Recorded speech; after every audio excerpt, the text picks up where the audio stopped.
Japan told China that violations of its airspace by uncrewed surveillance balloons were absolutely unacceptable. Japan's defense ministry said that it strongly suspects Chinese surveillance balloons had entered Japanese territory at least 3 times since 2019. Japan's government is considering relaxing requirements on the use of weapons to defend against intrusions of its airspace. Attention to past intrusions of Japan's airspace has heightened since the United States shot down a Chinese balloon this month.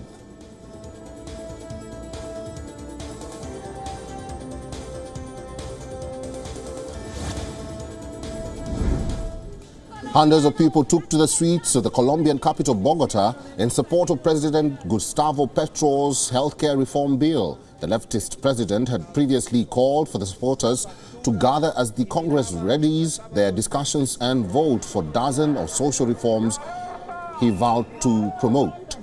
Petro issued the bill to reform the healthcare system, which aims to grant a broader service reaching rural areas, a larger state health services budget, and focus on preventive attention. Petro. Colombianas y colombianos, aquí está su presidente. Que iniciaron el estallido social.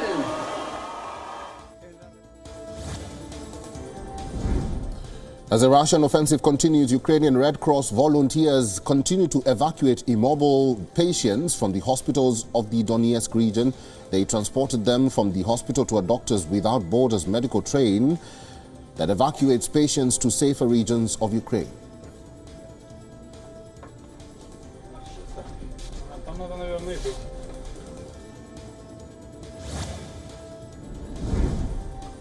Air India has agreed to buy 250 jets from Airbus as part of a mammoth deal for 470 planes that is also expected to include 220 Boeing jets, as the airline heralds a decades-long transformation under its new owners Tata Group. Tata's chairman N. Chandrasekaran said that the Airbus order includes 210 A320 neo narrow-body planes and 40 A350 wide-body aircrafts, which Air India will use to fly ultra-long routes across the globe. Hailing the agreement, Indian Prime Minister Narendra Modi said that the landmark deal reflects the aspirations of India's civil aviation sector. US President Joe Biden said that the deal will support over 1 million American jobs across 44 states.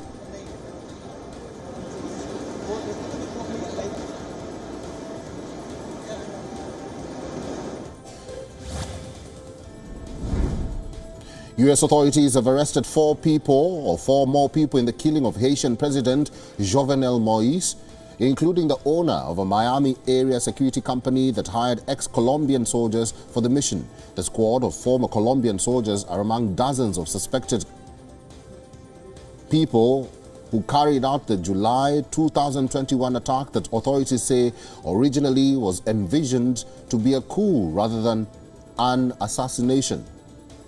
Investigators allege that the plotters had hoped to reap lucrative contracts under a new administration once Moïse was out of the way.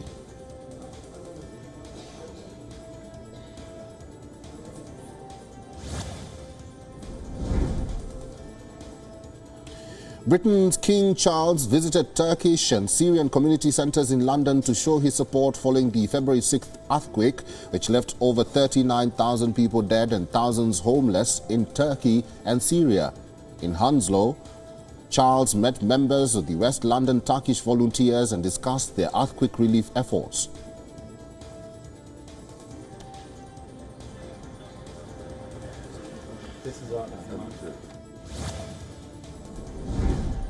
The United Arab Emirates has sent more aid supplies to Syria following the earthquake that had devastated the country and neighboring Turkey last week. Planes from the UAE carrying food, tents, clothing and medical supplies have been landing in Damascus and Latakia almost daily since the earthquake. The UAE delivered almost twice as many supplies in one day as it had in the previous 6 days.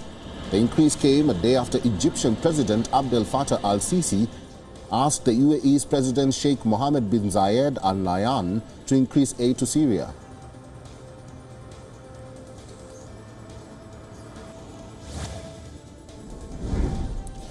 The victims of last week's massive earthquake are being treated in a hospital in the Turkish city of Iskenderun.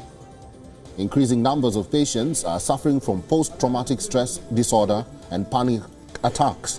According to doctors of the Indian Army, patients are coming with post-traumatic stress disorder following all the shock that they've gone through during the earthquake and whatever they have seen.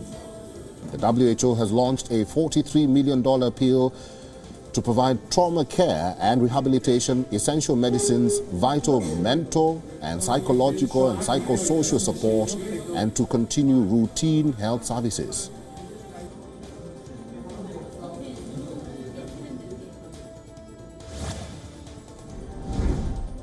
Spain rescued a group of 42 stranded migrants off the coast of the Canary Islands, including 7 children, and took them to the Aguiguin port. The rescued migrants, comprising also 20 men, 15 women, were taken to Gran Canaria Island and received medical attention. Survivors told rescue workers 6 people had died during the journey. Every year, thousands of people leave North Africa to make the perilous journey to Europe in search of a better life. A total of 566 migrants crossed by boat to the Canary Islands in the month of January. Last year, 15,682 migrants arrived in the Canary Islands, 29.7% fewer than in 2021.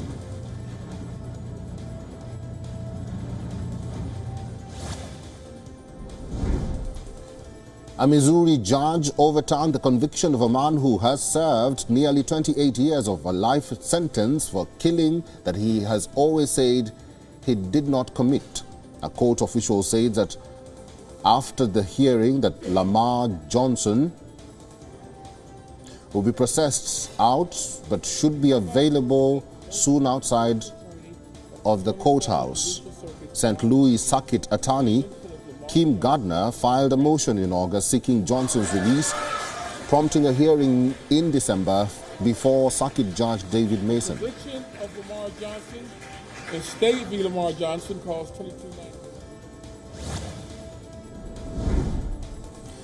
Cyclone Gabriel weakened and moved away from New Zealand as the country started to assess the damage caused by significant flooding, landslides and high winds that left 3 people dead and displaced thousands from their homes. Residents in hard-hit areas are now being asked to conserve water and food because of fears of shortages after the cyclone forced New Zealand to declare a national state of emergency for only the 3rd time in its history. Authorities estimate more than 10,000 people have been displaced so far.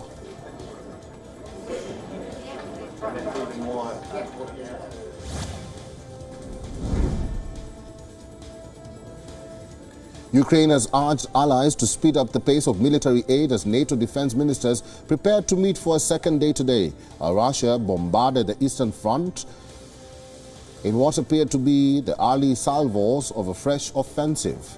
Much of Russia's artillery fire was focused on Bakhmut, a bombed-out city in Donetsk province and a principal target for President Vladimir Putin.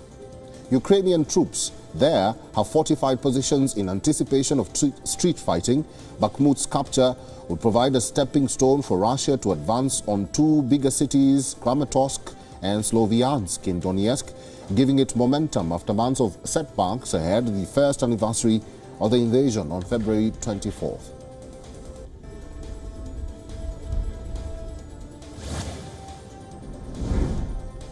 A US-backed reporter stated that Russia has held at least 6,000 Ukrainian children, likely many more, in sites in Russian-held Crimea and Russia, whose primary purpose appears to be political re-education.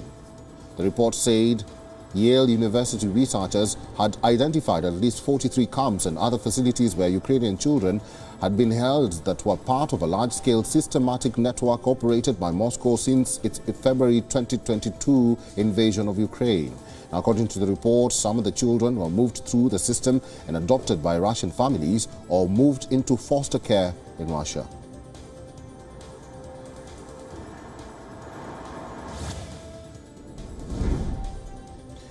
Sweden's Prime Minister Ulf Kristersson has said that the European Union is going to launch an ad hoc group to investigate how frozen Russian funds can be accessed for the benefit of reconstruction in Ukraine.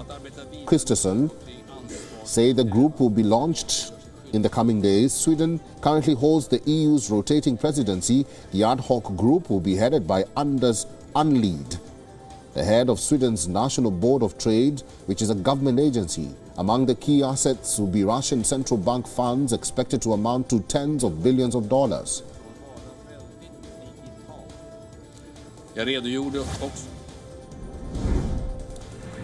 Polish President Andrzej Duda visited the Ukrainian troops training on Leopard 2 tanks in Poland. Ukrainian armed forces personnel taught by Polish, Norwegian and Canadian instructors have been learning how to operate and maintain the German-built tanks as they prepare to receive donations of Western armor in the coming months. Speaking at the training center, President Duda also praised the speed at which Ukrainian troops were learning to use the Western tanks. Last week, the German Defense Minister Boris Pistorius said that the first units of Leopard 2 tanks could reach Ukraine in the coming months.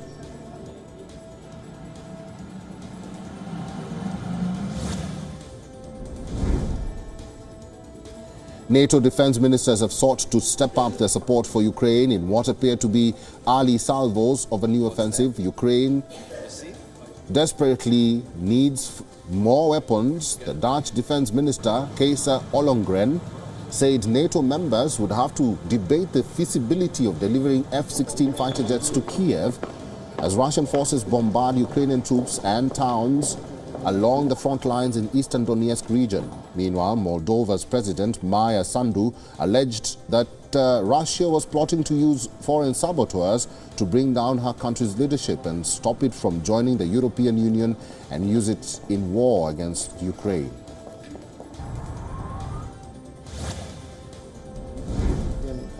German Chancellor Olaf Scholz has said that he was very glad to be providing extra tanks to Ukraine. He made the comment at a joint news conference with his Belgian counterpart Alexander De Croo. When asked about concerns that Europe might deliver too few tanks or very few tanks, Scholz added that he hopes the support for sending the additional tanks to Ukraine remains something that happens. Prior to the news conference, Scholz and De Croo discussed energy in Europe, with both Germany and Belgium committing to further collaboration regarding energy supplies and climate neutrality.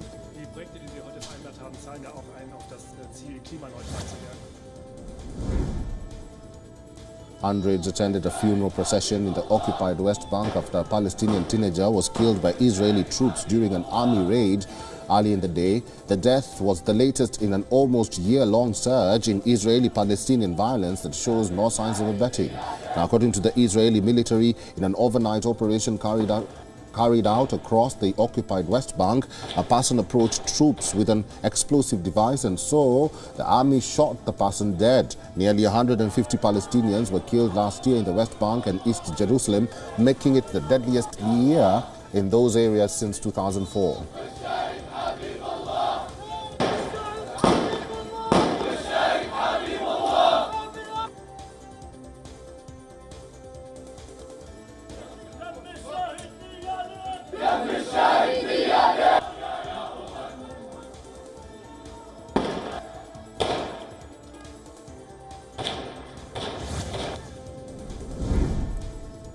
The latest sign of industrial disruption caused by the automotive sector's shift to electric vehicles, Ford Motors Company will dismiss some 11% of its workforce in Europe. Of the total, 3,800 jobs will be cut off, hitting the Germany and the UK workers the hardest. In a statement, the Ford company said that about 2,300 and 1,300 positions are to be eliminated over the next 3 years. Last month, Germany's IG Metall had estimated around 3,200 people would lose their jobs.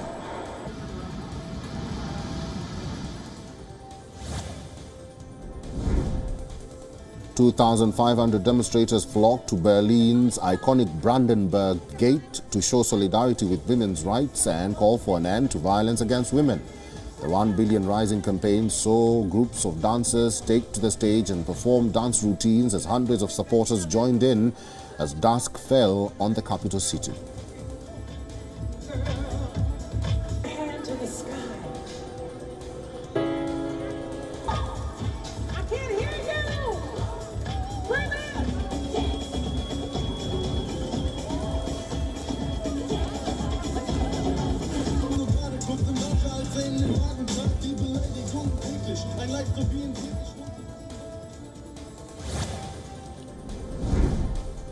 German Chancellor Olaf Scholz has said that gas connections between Germany and Belgium will be expanded to provide not only for domestic use but for neighbors as well. Scholz said that the country has a shared responsibility that reaches beyond both countries and must be fulfilled. He was speaking at a joint news conference with Belgian Prime Minister Alexander De Croo during a visit to Zeebrugge.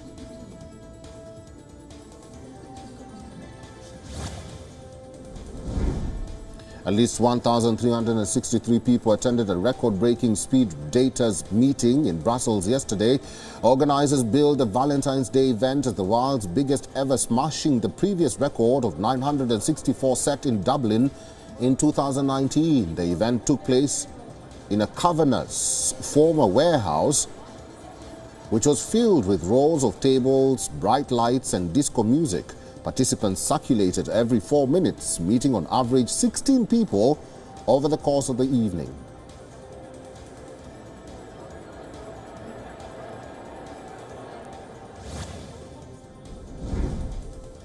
The floats for Cologne's Rose Monday Carnival Parade, which celebrates its 200th anniversary this year, were presented in the German city yesterday. Traditionally, the floats make fun of national and international politics, and this year, Russian President Vladimir Putin appears twice. On one float, he is depicted as a socialist fraternal kiss with the devil, on another as a vampire putting the world through a meat grinder. The Rose Monday Parade is being held for the first time in 3 years after being cancelled in 2021 and 2022 due to the COVID-19 pandemic.